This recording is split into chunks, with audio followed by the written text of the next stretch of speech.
दोस्तों, यदि आप चाहते हैं बिहार में चौकीदार के पदों पर काम करना, तो लंबे समय के बाद बिहार चौकीदार भर्ती को लेकर एक नई अपडेट जारी किए गए हैं। बिहार में चौकीदार की भर्ती जो होगी ना साथियों, चौकीदार के मुख्य रूप से आप काम देखते होंगे कि थाने में चौकीदार जो होते हैं, हर पंचायत के लिए चौकीदार की नियुक्ति की जाती है, ताकि वहाँ का जो भी मामला हो वो थाने तक पहुँच सके। और कोई भी अगर मान लीजिए किसी को परेशानी होती है ग्राम पंचायत में, तो वो सारी चीजें सुलझाने का काम जो है एक चौकीदार की होती है। तो बिहार में चौकीदार भर्ती बहुत पहले हुई थी। अभी एक चौकीदार भर्ती को लेकर नई नोटिफिकेशन जारी किए गए हैं, उसके बारे में मैं पूरी जानकारी बताऊंगा। साथ में अगर आप चाहते हैं बिहार में चौकीदार भर्ती में भाग लेना, तो इसमें क्या आपकी योग्यता होगी, पात्रता क्या होगी, चयन प्रक्रिया कैसे होता है, इसमें कितनी सैलरी आपको दी जाती है, वो सारी जानकारी बताऊंगा। वैसे बिहार में 10,000 से भी अधिक सीटों पर चौकीदार की भर्ती आएगी ही आने वाले कुछ समय में। अभी अपडेट जो आ रही है ना साथियों, अभी देख पा रहे होंगे, जिसमें क्लियर बताया जा रहा है कि 20,000 चौकीदारों की प्रोन्नति का रास्ता साफ। प्रोन्नति का मतलब ये होता है साथियों प्रमोशन। जैसे मान लीजिए जो व्यक्ति अभी के समय में चौकीदार के पद पर काम कर रहे हैं, अब उनकी प्रमोशन होगी। ये चौकीदार अभी मुख्य रूप से थाने में वर्क कर रहे होंगे, अब इनका प्रमोशन कर क्या कर दिया जाएगा, किसी दफ्तर किसी ऑफिस में इनको लगा दिया जाएगा।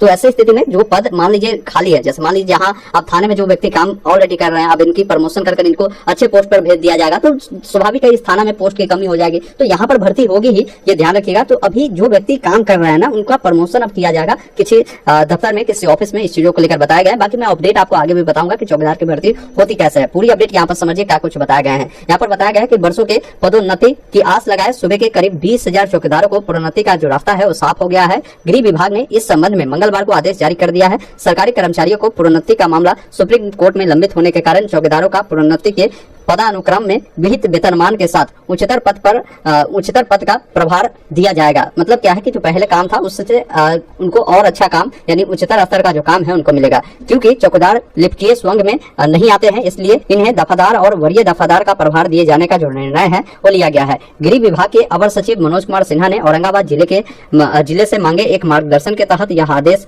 जारी किया है। साथ ही इसकी प्रति सभी जिला को कार्रवाई करने के लिए भेजी है।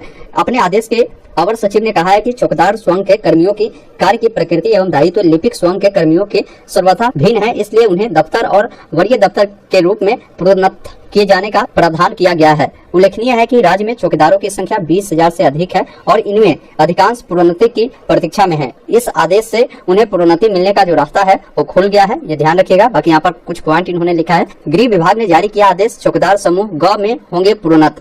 इसके अलावा बोले गए हैं कि कोर्ट में मामला होने के कारण मिलेगा वेतनमान और उच्च प्रभार। आदेश की प्रति सभी जिला को कार्रवाई के लिए भेज दी गई है। तो जैसे ही इन व्यक्ति का अगर यहाँ पर प्रमोशन कर दिया जाता है, तो जहाँ जो भी सीटें बची होगी ना उस पर भर्ती आएगी। जैसे इससे पूर्व में आपने देखा होगा कि बिहार में चौकीदार की भर्ती आई थी, किस जिला से आई थी, तो अरवल जिला से निकाला गया था। अरवल जिला में प्रॉपर आप देखेंगे 223 पदों पर 2024 में भर्ती निकाली गई थी। तो इसमें वो उन तमाम चीजों को इन्होंने बता रखा है। तो ऐसे ही जिला वाइज ये भर्ती जो है, जैसे ही पद को यहाँ पर इनका प्रमोशन होता है, जहाँ खाली होगी जिला वाइज नोटिफिकेशन आएगा। इसमें वेतन जो होगा ना लेवल 1 की होगी, तो अच्छी खासी सैलरी इसमें रहती है। योग्यता जो रखी जाती है ना चौकीदार के लिए 10वीं पास मांगे जाते हैं, कि अगर आप है तो अप्लाई कर सकते हैं। और इसमें जो भी चयन प्रक्रिया होता है ना, वो 10वीं कक्षा में जो भी आपने अंक प्राप्त किया है उसके आधार पर ही मेधा सूची जो है तैयार किया जाता है। अगर समान अंक होता है ना, तो जिनका भी उम्र अधिक होता है उनको वरीयता दिया जाता है। चौकीदार को साइकिल चलाने के ज्ञान भी होना चाहिए, ये ध्यान रखिएगा। बाकी आपको उम्र को लेकर बताया गया कि न्यूनतम 18 वर्ष के व्यक्ति जो है फॉर्म को भर सकते हैं। इसमें फॉर्म भरने के लिए आपकी मैक्सिमम उम्र जो होगी ना, जनरल के पुरुष के लिए 37 वर्ष होगी, पिछड़ा वर्ग अत्यंत पिछड़ा वर्ग के पुरुष महिलाओं के लिए 40 होगा,